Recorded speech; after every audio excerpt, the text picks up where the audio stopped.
అబ్బా జంపర్ మే బంపర్.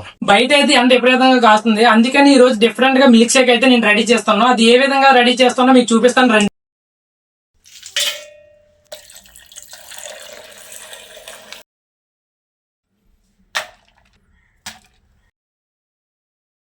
మనకు కావాల్సిన ఐటమ్స్ అన్ని అందులో అయితే వేసుకున్నాం. ఇప్పుడైతే మిక్సీ అయితే పెట్టేద్దాం.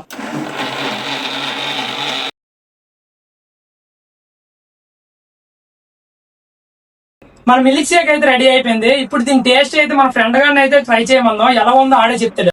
ఇది మన Oreo milk shake. First Kit Kat తీసి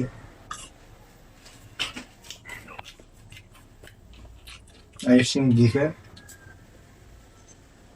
అబ్బా జంపర్ మే బంపర్. సూపర్. మీరు ఒకసారి ట్రై చేయండి, ఇంట్లో చాలా బాగుంది. స్మూత్ అండ్ క్లీన్ గా చాలా బాగుంది.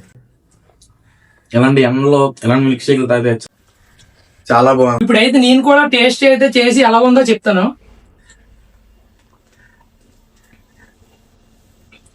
సూపర్ గా ఉంది. మీకు కూడా ఖాళీగా ఉండేటప్పుడు ఇలా ట్రై చేసుకుని అయితే తాగండి. ఇలాంటి మన క్రేజీ వీడియోస్ కోసం అయితే మన ఛానల్ అయితే సబ్స్క్రైబ్ చేసుకోండి మావా.